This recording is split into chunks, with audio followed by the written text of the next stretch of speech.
Hi, I'm Whitney. And I'm Camden. Welcome to Ghosts and Garnets, Murder in Idaho. Guys, we are back with a bang.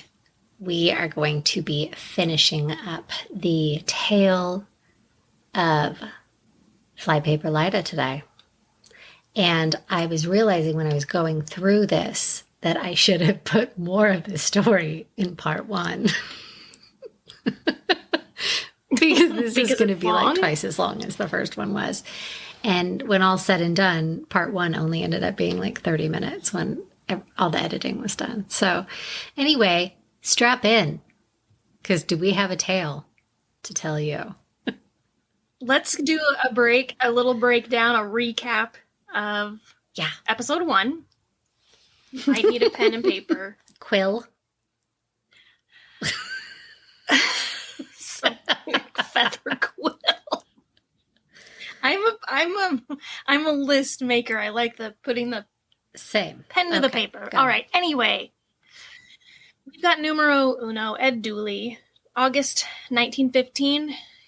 His insurance policy was for $2,000. Next, we had Bob Dooley, September 1915. Insurance was $2,500 and the farm.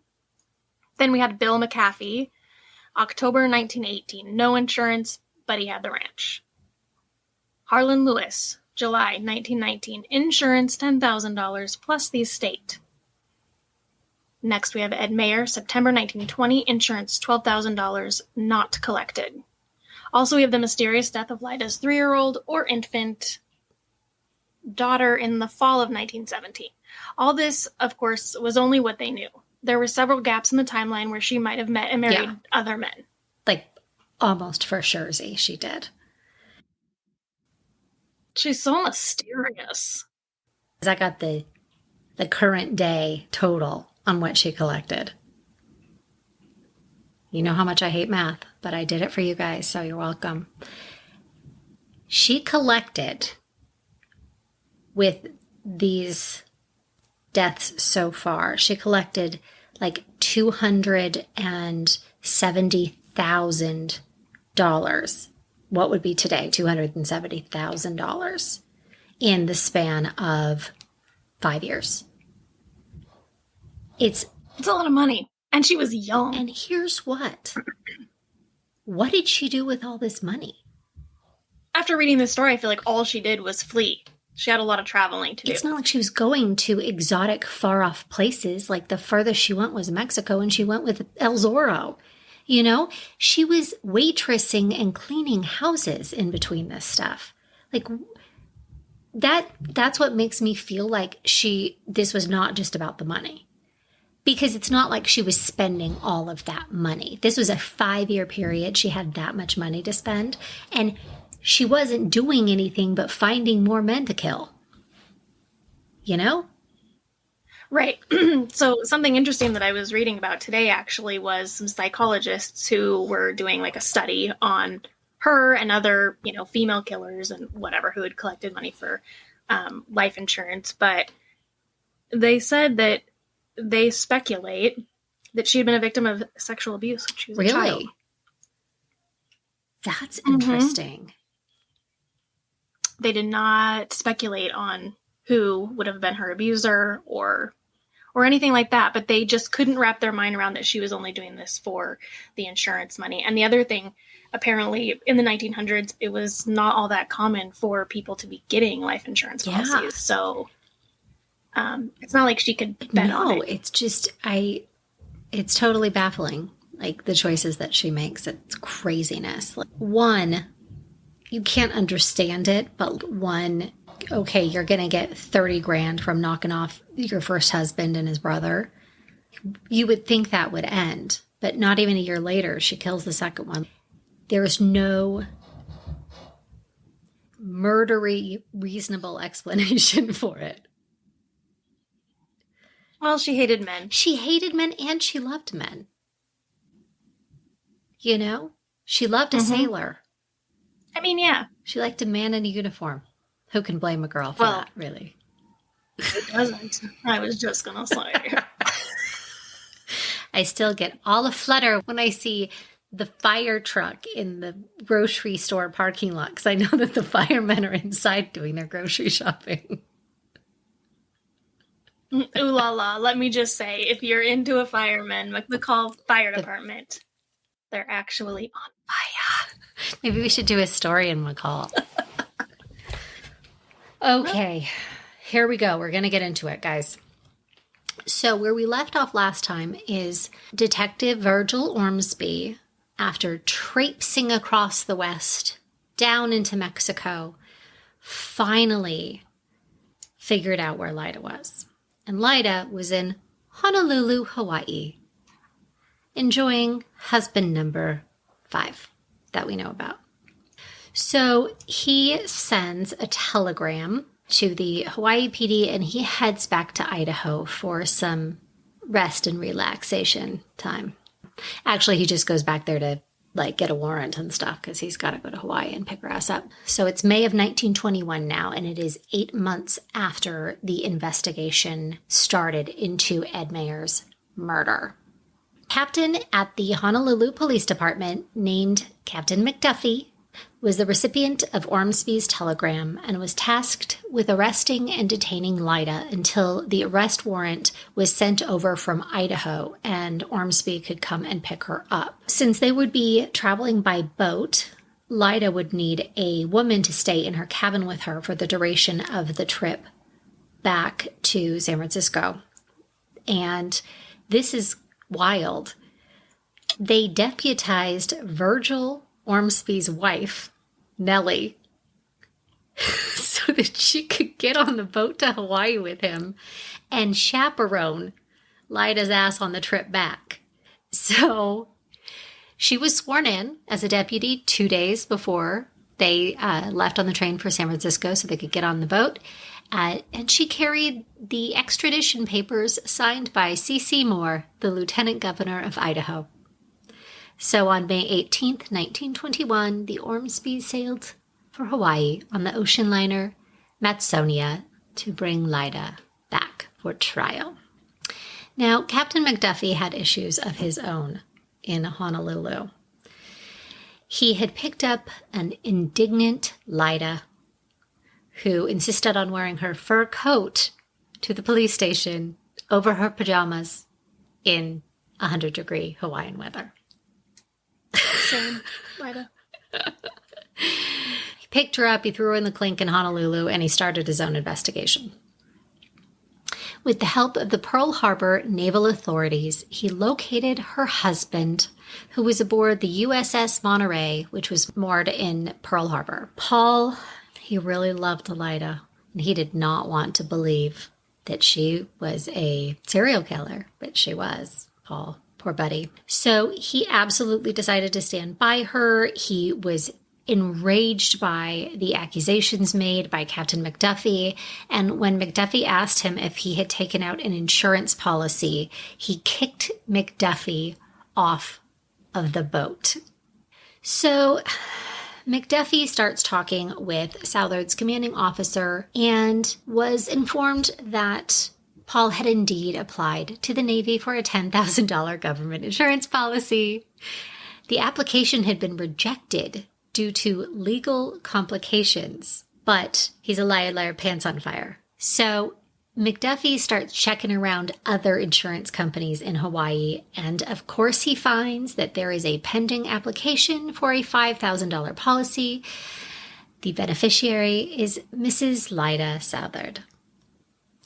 When confronted with this information, Petty Officer Southard finally admitted that he turned in the applications, but insisted that it had been his idea all along. So Lyda is sitting in jail, waiting for the paperwork to come through to extradite her ass back to Idaho for trial. And on May 15th, she decides to issue a statement to the press because she was sick of waiting in the Honolulu jail and wanted to either be released or taken back to Idaho. Reporter Hazel Pedler Falconer of the San Francisco Examiner interviewed Lyda in her cell, and this is what she had to say. Dainty, friendly, and refined, her slender hands folded in her lap, Lyda did not present the picture of a sinister murderer. Beside her on the jail cot were a half-dozen lays and a well-worn fashion book. Lyda wore a tailored tan tricotine suit with a seal collar, a small brown sailor hat with a patterned veil, dark brown Oxford, and silk hose. She turned a plain, narrow gold wedding ring around on her finger as she spoke. I am not worried. Why should I be? I have a clear conscience. I have proof of the causes of death of all my husbands and little Laura Marie, my baby. I have been nervous because of my imprisonment and the unnecessary disgrace to my husband. I know as well as anything that I can clear myself.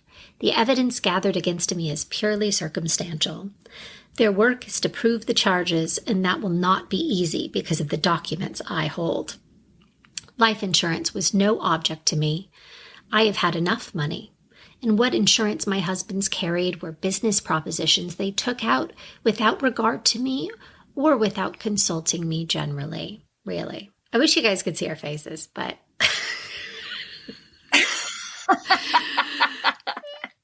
It's just so much. Yeah. Like, I feel like she's lived like 47 lives in this short period of time. And she's just so sure of herself. And you wonder if she really believes it. You know, has she talked herself into thinking that she has nothing to do with any of these? Like, and the fact that she has to say that she has proof of the causes of death of all her husbands. All of them. On May 24th, the Matsonia steamed into Honolulu. Virgil Ormsby had arrived. The Salt Lake Telegram interviewed him as he got off the ship, and he said, Lyda used her charm as a business asset. She swept the men of her choice off their feet, courted them so persistently they could not escape. Take poor Ed Mayer, for example. She rigged herself out an outfit to kill, bought a long mink coat and a closed car. Everybody in town was talking about how she ran around to dances. Is that hussy? She talked around the town that she wasn't in love with Ed, but she wanted a home, and that with some time, she would learn to love him.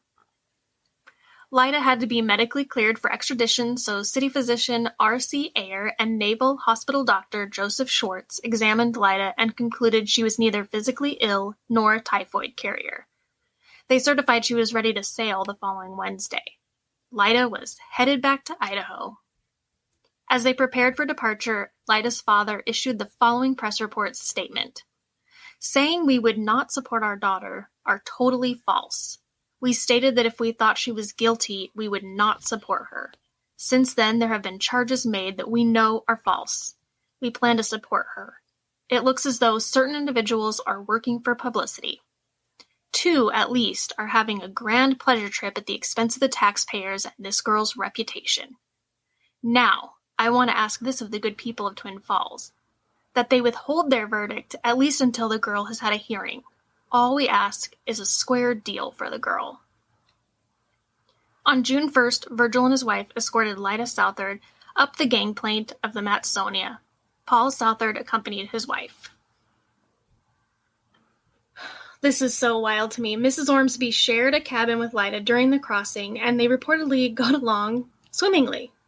They landed in San Francisco, and Lyda received a movie star welcome. She posed for pictures and chatted with the press. And I just can't even wrap my brain around that Ormsby's and Lyda had a night in San Francisco before their train left for Idaho the next day. Virgil decided to take his wife and Lyda for a night on the town. They went to dinner and a show. The San Francisco Call and Post reported, with the grim specters of 4 dead husbands, a brother-in-law, and her infant baby hovering near her, while the accusing finger of the law points at her and charges murder, Mrs. Lyda Eva Southard, psychological enigma, calmly spent yesterday seeing the sights of San Francisco, while 2 representatives of the law sat on either side. The reputed woman Bluebeard last night attended the Orpheum and laughed. The antics of the comedians tickled her sensibilities. She applauded the drama and seemed to have about as much care in the world as an 18-year-old Deb on a Sunday school picnic. The next day, they started the last leg of the very long journey. Now, I was on Virgil's side for so long here, but what? The what?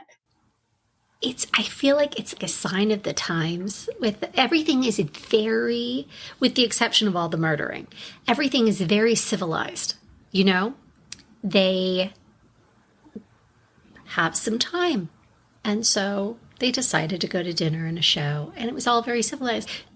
And her and Virgil's wife had become besties in the boat on the way over. So now they're just going to go out for a night on the town. And maybe this is like date night for Virgil and his wife. Like, they don't get to do that very much in Idaho. So, like, hey, San Francisco. And they have a Well, it's in the book. I didn't put it in here because, well, I'm going to talk about it anyway. I might as well put it in here.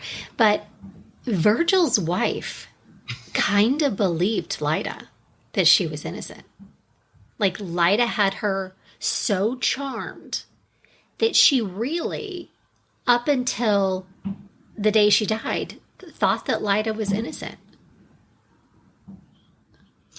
Well, I mean, here she has convinced all of these husbands to marry her and get life insurance. She had to be charming as hell. So I'm not really that surprised. Yeah, you would think that because her husband had to do all of this work to catch this woman, but I mean, it doesn't seem like Virgil's pissed either, really, you know?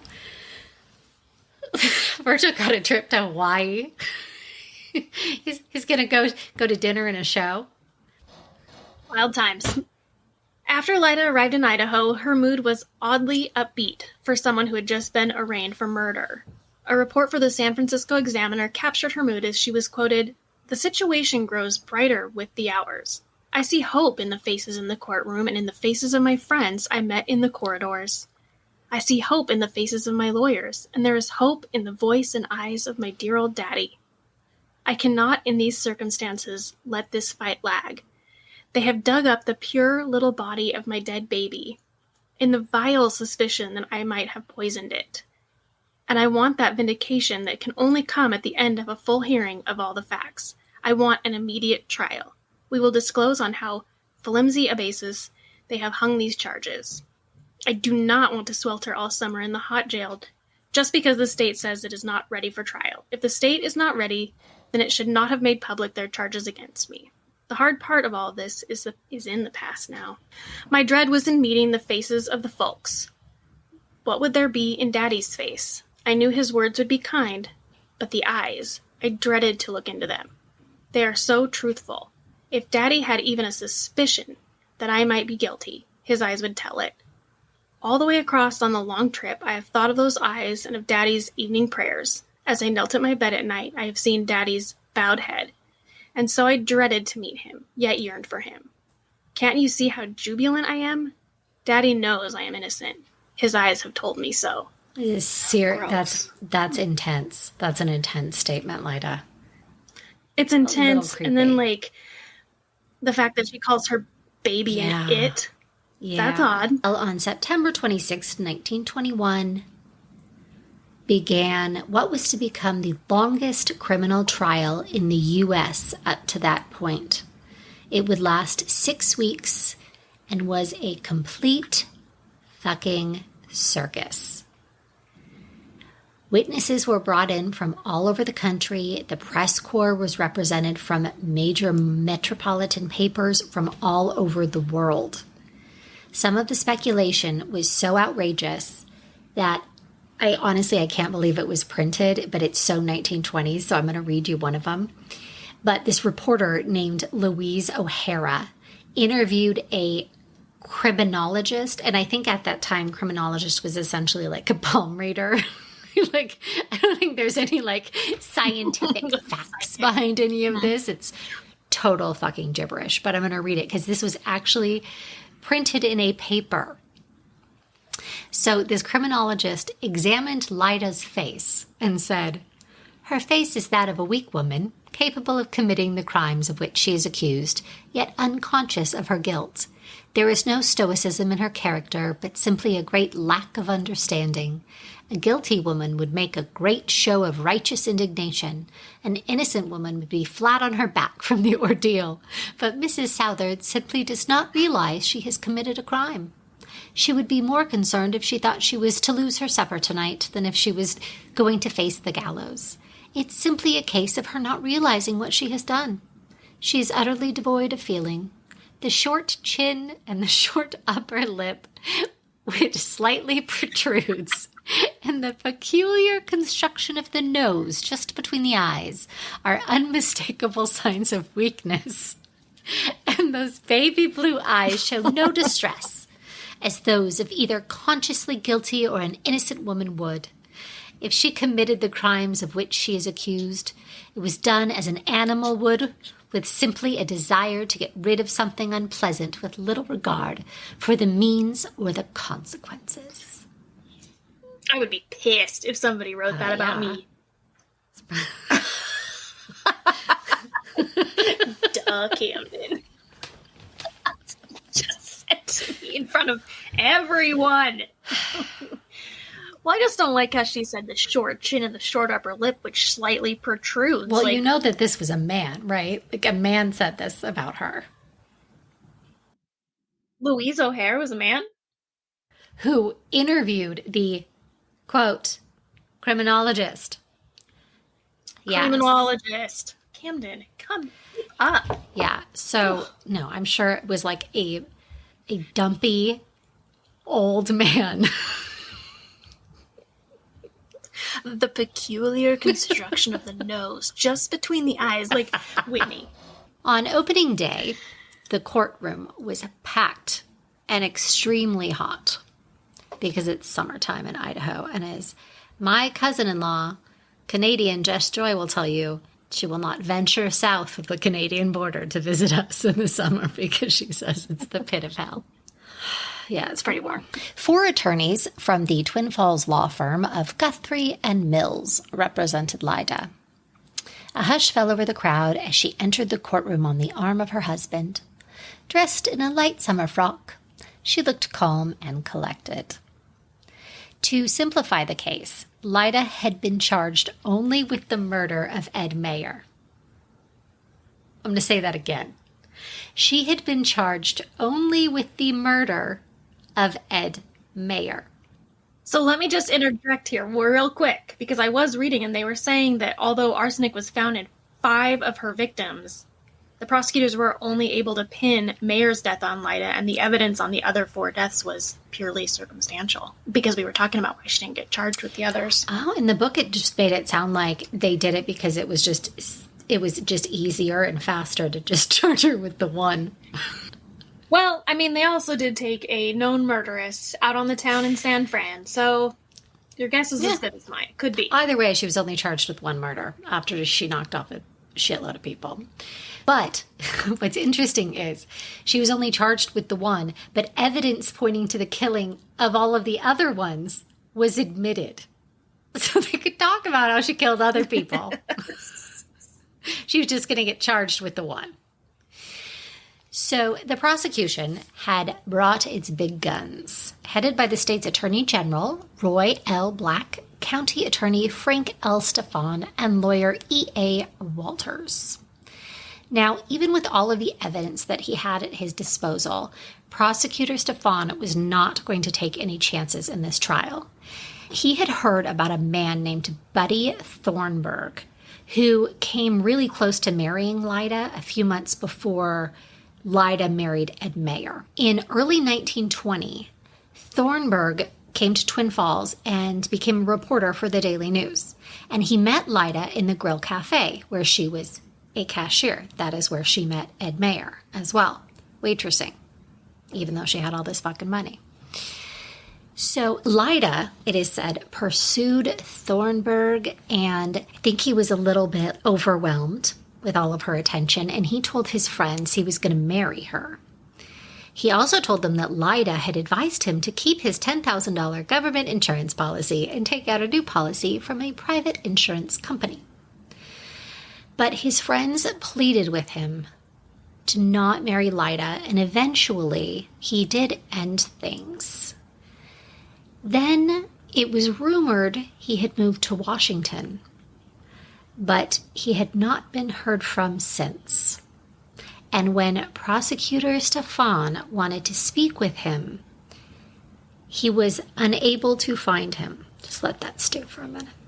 Dun, dun, dun. So the prosecution opened with our buddy Virgil Ormsby as the first in a long parade of witnesses. Ormsby was on the stand for several days, detailing the results of his long investigation, trailing Lyda about the country, heading into Mexico, accidentally raiding a whorehouse. You know, all the fun things he got to do. Then chemists testified about the poison that had been found in the bodies of the men. So the defense's strategy here was to try to say that the arsenic in each of the bodies, particularly in Ed's, had been introduced into the bodies after they were dead, either via embalming fluid or that it had somehow soaked from the ground through their coffins into their skin and stayed there.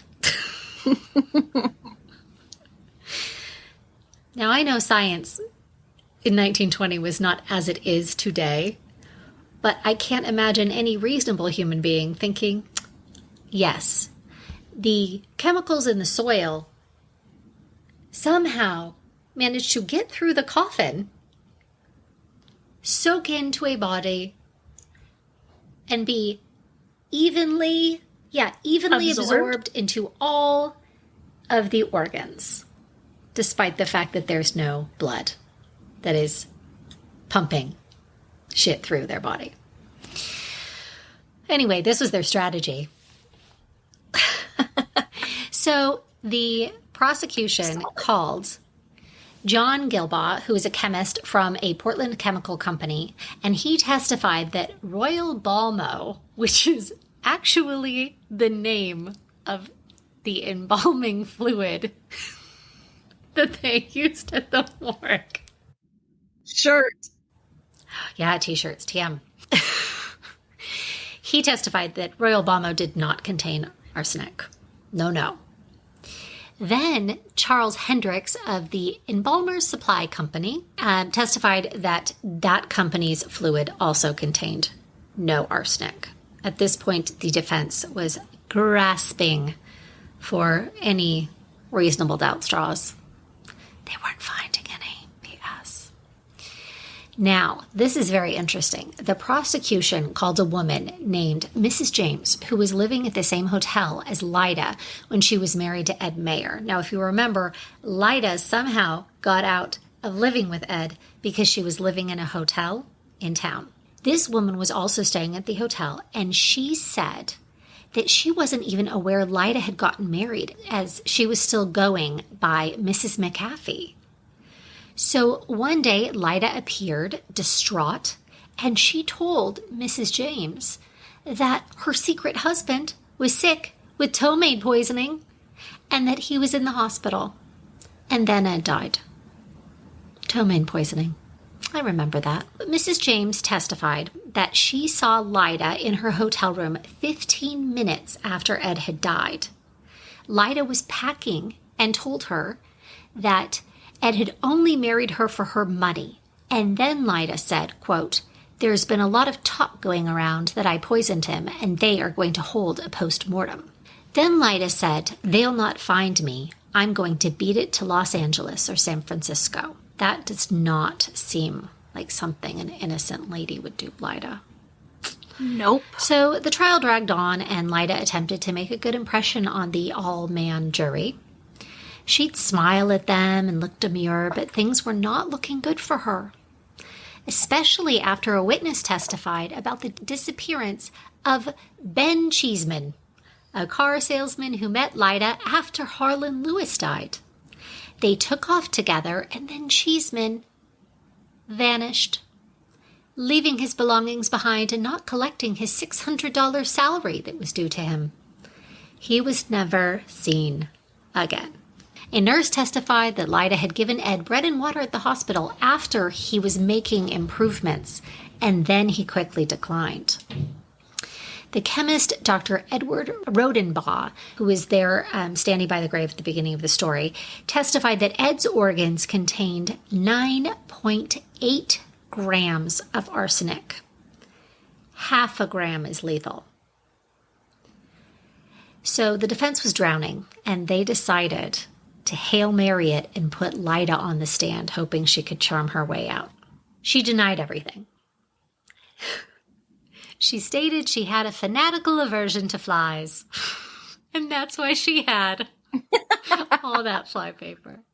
That argument did not seem to sway the jury. And on November 3rd, the jury began deliberations. It took them less than a day to find Lyda guilty of second-degree murder. Now, this is another insane thing. In Idaho, the law stated at that time, all murder which is precipitated by means of poison is murder in the first degree and is an automatic death sentence by hanging. Now, apparently, these men didn't want to sentence a woman to hang. They didn't want to be those guys. So they punted, convicted her of second-degree murder for poisoning someone, and in the end, she was only sentenced to 10 years to life imprisonment.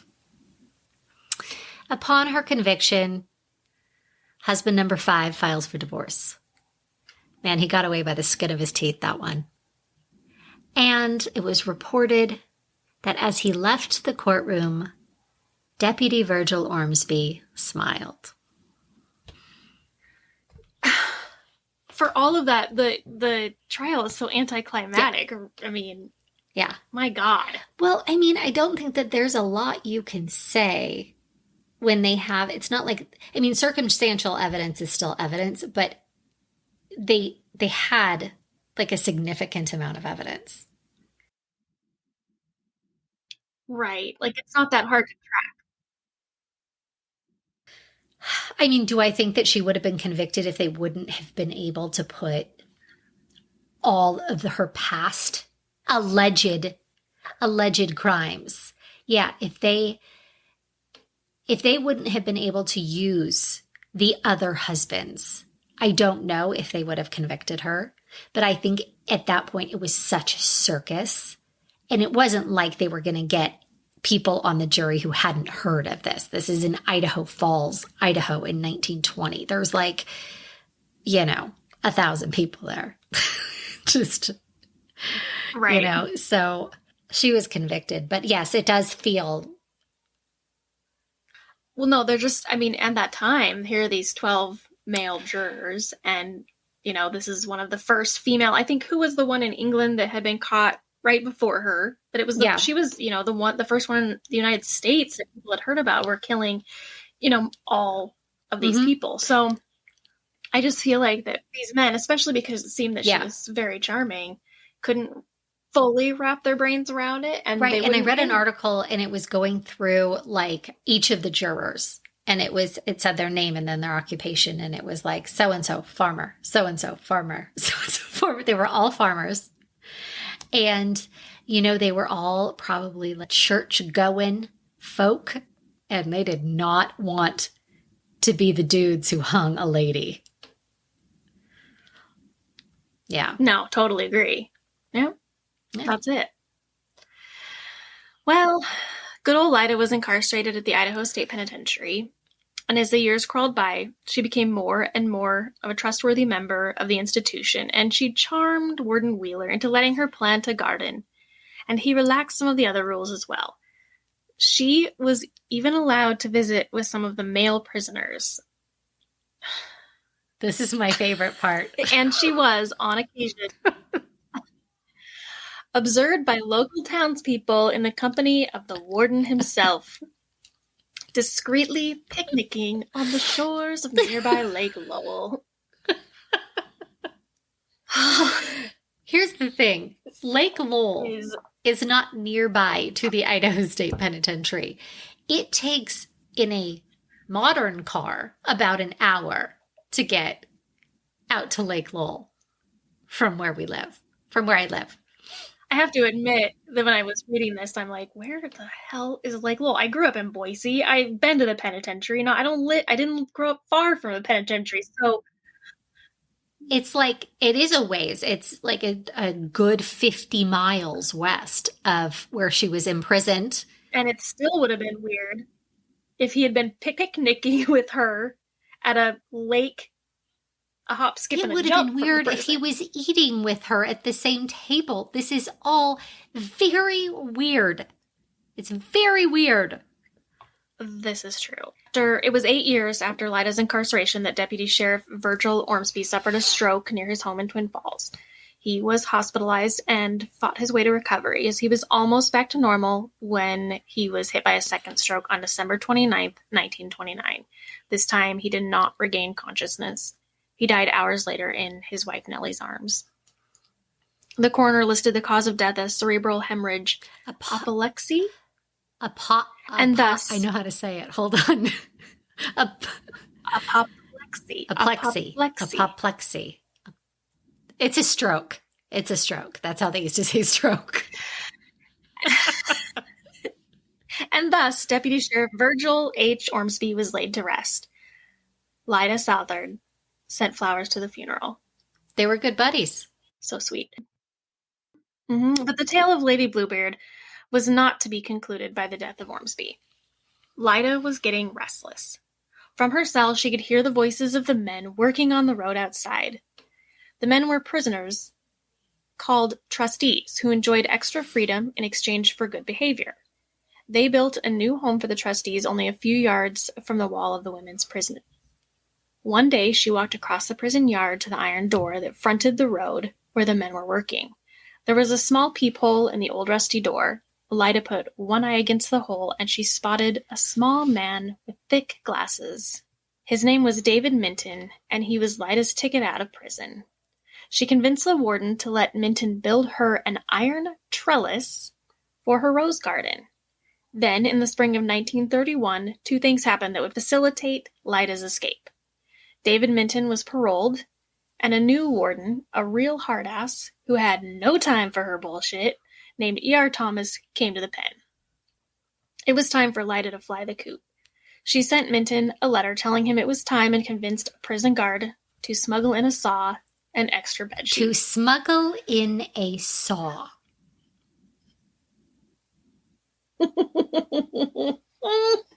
I wonder if they were investigated after all this. Like, did somebody come in and look at this prison and go, what is happening? Honestly, I think the only person who got into, like, serious trouble was the warden, the brand new warden. It's... This poor guy. I mean, what kind of voodoo, spell casting, magical... Well, and this doesn't even... I don't understand. This woman is not... She's just like an average little woman. I know. And some people, said homely, frumpy. And these aren't the only... Some of the articles I was reading, she got to go visit her sick mother. She had been allowed to take daily outings to a nearby resort. And she got rides to and from there. She was allowed to go out and see movies. Yeah. In Boise. Well, this isn't until all of that stuff is her second incarceration. So after she escapes, she gets to do all of this stuff. Well, I just feel like if this is the life she's living, it's not terrible to go to jail. I mean, she gets to have a rose garden and she gets to hang out with boys. Yeah. Go see the boys. Yeah, that's kind of the life. Roses and boys. All right. So it was the night of May 4th, 1931. A small rock bounced off the roof of the women's prison house. Shortly after the rock hit the roof of the women's prison house, the lively strains of When the Saints Go Marching In could be heard coming from the women's ward. Then a figure appeared. The iron trellis was moved before being set on top of a ladder raised to the top of a wall.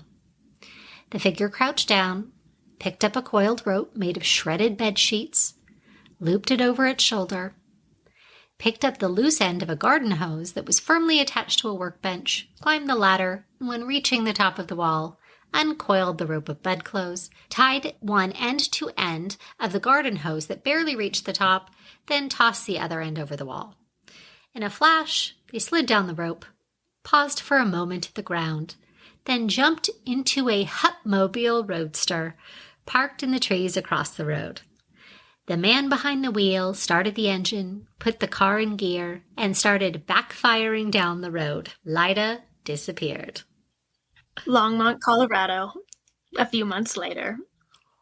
A woman left a drugstore and slipped a small black bottle emblazoned with a skull and crossbones into her purse. Here we are back to this being a movie. This is real. They used to sell poison at drugstores with a skull and crossbones on the side of it. I know. So crazy to me. She walked along the street with her handbag tucked under her arm, her mouth pressed into a grim, straight line. She went up the front steps of the city hall, past several policemen, then walked along a corridor to a room where a man was being questioned. The suspect was being grilled about an automobile accident. The woman stood in the background, silently watching the men. The man answered the policeman's questions in a matter-of-fact voice. The man was released as they walked out of City Hall. The man had struck another vehicle, and that vehicle happened to be owned by a police officer who had kindly agreed not to press charges as long as he was paid for all of the damages. The man told the woman they didn't even write him a ticket. Good. Then you didn't have to fill out a police report, she asked. No, all I did was sign my name to an accident report. She stared at him. You signed your real name to a police form?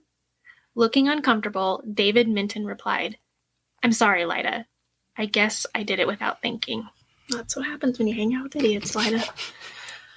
Then, on the night of May 3rd, almost 1 year to the day since the prison break, a newspaper man named Wallace Reef out of Denver, Colorado, walked into the office of Denver Police Chief G.T. Clark. He said he'd received a tip and it concerned David Minton and that he was with some relatives in Erie, Colorado. They found David sans Lyda, who had apparently abandoned him shortly after arriving in Denver. Yeah, I should say. He was taken to Idaho and spilled where Lyda was with very little provocation. Lyda had taken a job as a housekeeper for Harry Whitlock, a wealthy widower who lived with his mother and son.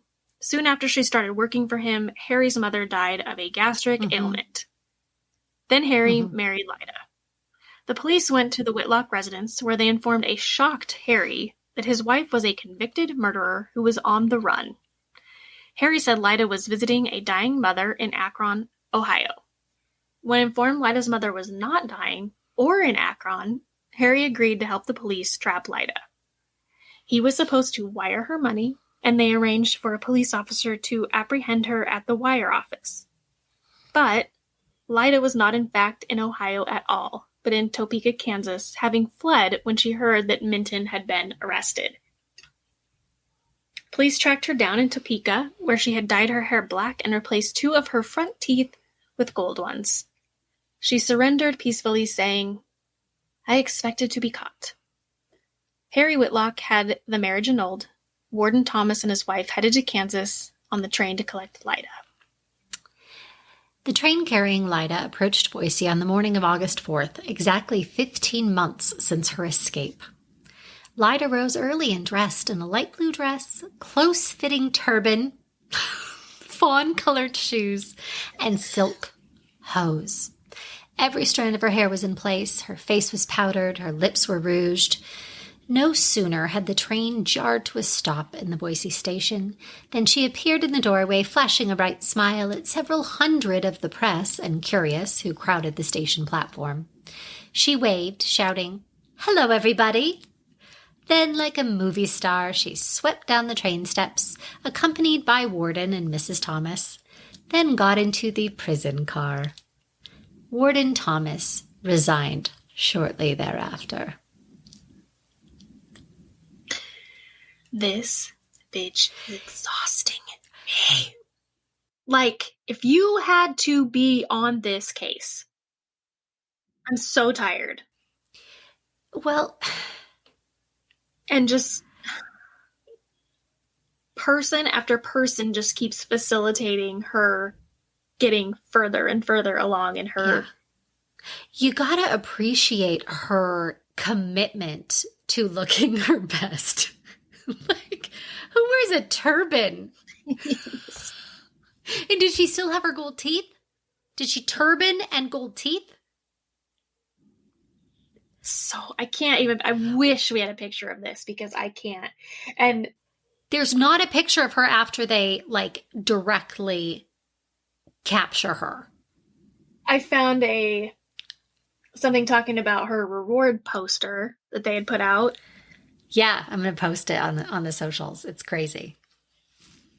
So they were offering a $50 reward for her capture, and they described Lyda as prisoner number 3052, 5'2" and 142 pounds, with light brown hair, blue eyes, a sallow complexion, and a, quote, very shifty look, unquote. I didn't read it. I just downloaded it. I'm tired of the way people are describing her. And then hearing all of the things that she got away with. And I say get away because even if she went to the pen, she's living it up. So, yeah, she got away. There was a lot of, reflecting on her choices. No. Oh, I'm sorry, Lyda. The sandstone in the prison cells got real hot in the summer and cold in the winter. Boo. Well, and she had a gramophone she could play her Saints Go Marching In on, and they let her make some flowery curtains for her ward. And they all cooked dinner together when there were other ladies around. Sometimes she was the only one. They let her cook.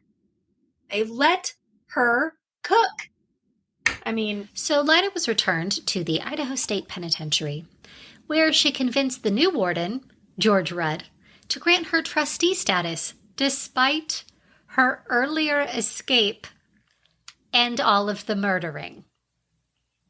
He did, though, allowing her to leave the prison to go to movies and spas, and he even drove her to visit her mother, leaving her unsupervised for hours at a time. She was even allowed curtains and flowered wallpaper in her cell. She befriended the warden's wife and became a member of the domestic staff in the warden's household, sweeping floors and preparing meals. I wonder if she made her pie. Now, nearly 10 years had passed since her capture and return to prison. So she had spent, 19-ish years in jail, with the exception of the 13 months that she was on the lam. And she had been a model prisoner, and as a consequence, on October 3rd, 1941, the State Pardon Board granted Lyda a 6-month probationary release, providing she would spend at least the next 6 months of her life in the home of her sister, Mrs. John Quigley. Astonishing. She decided to go home to Twin Falls and live on the family farm, homesteaded by her father. She set up housekeeping in a small worker's house, but soon discovered she was not as welcome with the rest of her siblings. Crazy. She soon moved to the city of Provo, Utah. Here she used some of her savings to pay for the first month's rent on a rundown store that she turned into a handicrafts and second-hand shop. One day, a man named Halshaw wandered into her shop. It's like the spider in the web. Shaw was a few years younger than Lyda, and his increasing appearances at Lyda's store indicated his interest. Although getting along in years, Lyda was still charming, and Shaw soon found himself under her spell. A widower with a grown son and daughter, they decided to marry in secret. A couple of years later, his children found out about Lyda's past and were worried the same thing would happen to their father. It seems their fears were well-founded, as Shaw disappeared sometime later, never to be seen again. Lyda then found work in nearby Salt Lake City as a live-in housekeeper. That is terrifying. The last 2 years of her life, she cooked for wealthy bachelors and occasionally waited on tables at neighborhood restaurants. She was living in the large house of a bachelor, cleaning his house, fixing his meals, and doing his laundry when she began feeling pain in her chest. She went to Dr. K.J. Jenkins, who treated Lyda for symptoms of coronary sclerosis. Lyda was walking home with a bag of groceries on February 5th, 1958, when the pains returned to her chest. She was only 2 blocks from home when she dropped the bag of groceries and fell on the sidewalk. A woman in a home across the street saw her and called an ambulance. Lyda was pronounced dead at St. Mark's Hospital. The man Lyda had been working for arranged to have Lyda's body sent by train to Twin Falls. Although Lyda's family was large, only 5 relatives came to her service. There was a brief closed viewing Saturday morning at Reynolds Mortuary. No one gave a sermon at the informal funeral. Anna Elizabeth, Lyda, Trueblood, Dooley, McAfee, Lewis, Mayer, Southard, Whitlock, Shaw was buried in the dead of night in Twin Falls, near her relatives and two of her husbands. Her headstone lists her name as Anna E. Shaw. The Twin Falls Daily News summed it up this way during the trial. She may be utterly shallow and wholly superficial, an innocent, ignorant victim of a series of extraordinary coincidences. Or she may be one of the deepest, cleverest, and most cold-blooded women since the days of Lucretia Borgia. And that pain in her heart was not from feelings. It was not her conscience. It was not her conscience. No, I think she had a clear conscience, a very clear conscience. Yeah. How this woman didn't have so much anxiety. Like, I don't even want to be on a phone call with my best friends. Like, let alone. She had to have been a sociopath. Like, there's no way that you could live your life the way that she lived her life and be as, like, calm and collected as she was. There was never any reports of her being crazy, outright, like, ragey. No. You know, she walked through her life sort of just doing whatever she wanted, and for the most part got away with it.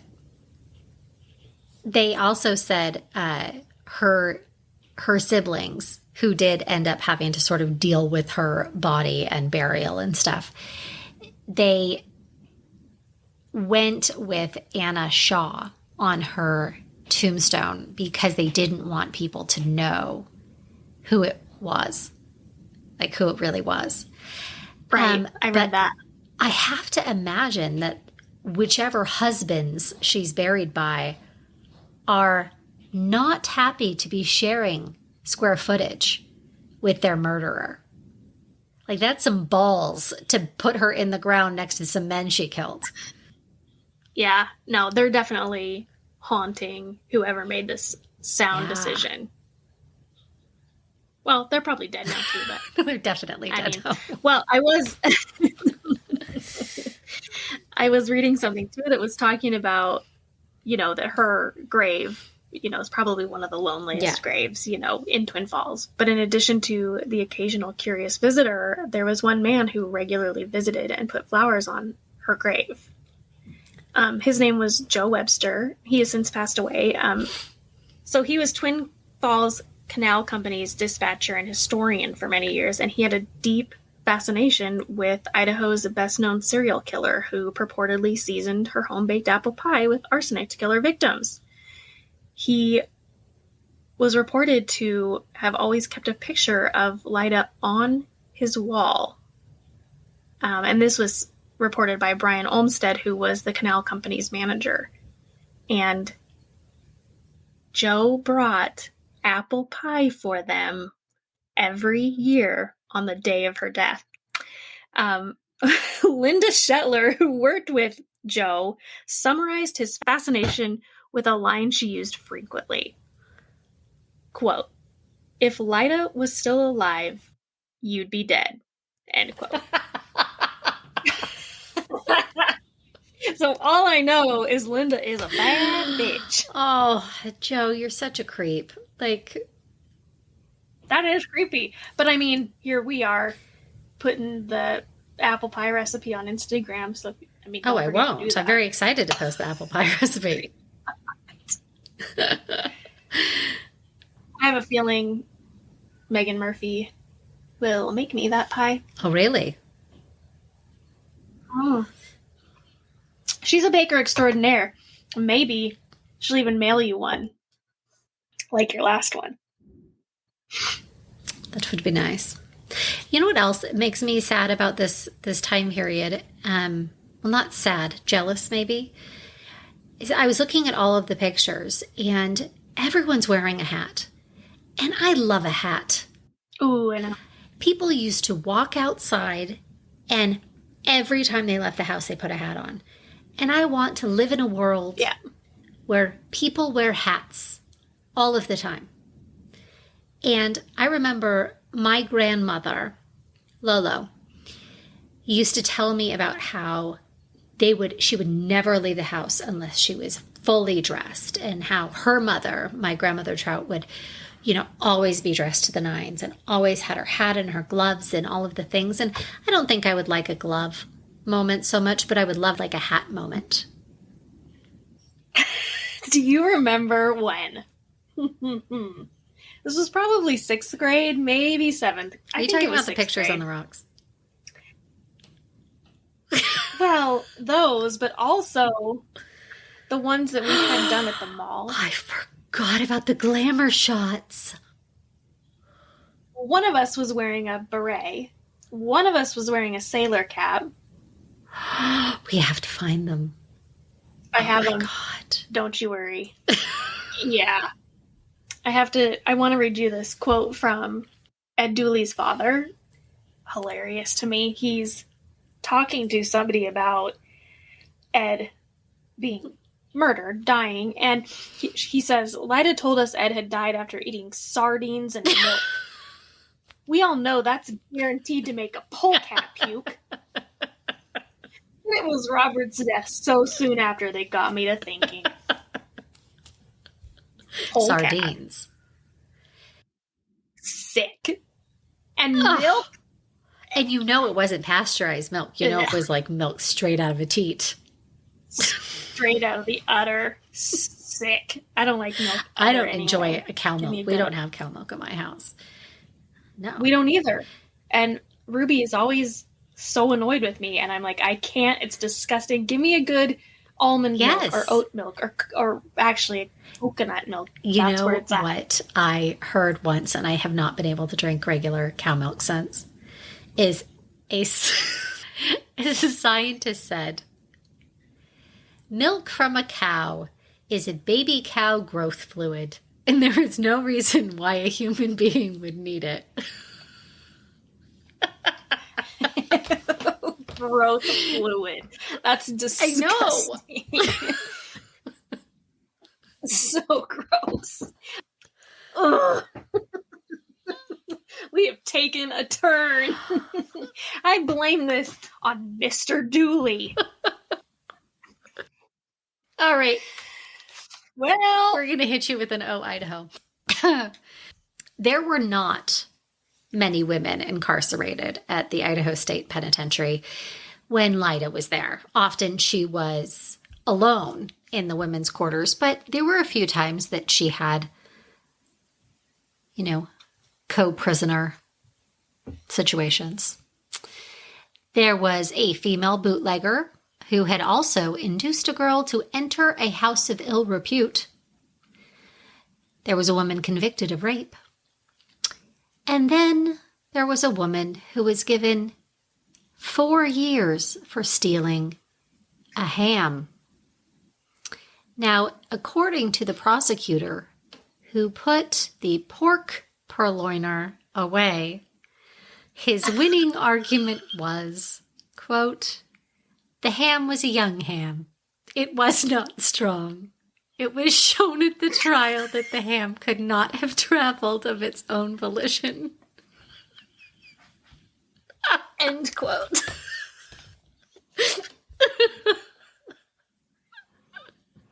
Those older hams get around, but it was not strong.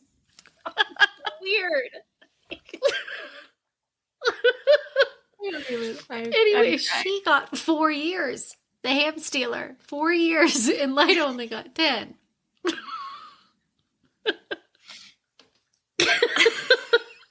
Well, with that, we are going to bid you adieu. That was a story of Flypaper Lyda, and we hoped you enjoyed hanging out with us. If you did, please like and follow our pages wherever you listen to your podcasts. You can find us on Apple or Spotify or anywhere else that podcasts are published, because we are everywhere now. And you can follow us on Instagram at Ghosts and Garnets Podcast, and on Facebook at Ghosts and Garnets Murder in Idaho We will see you next week. Thanks for listening. We'll see you next time.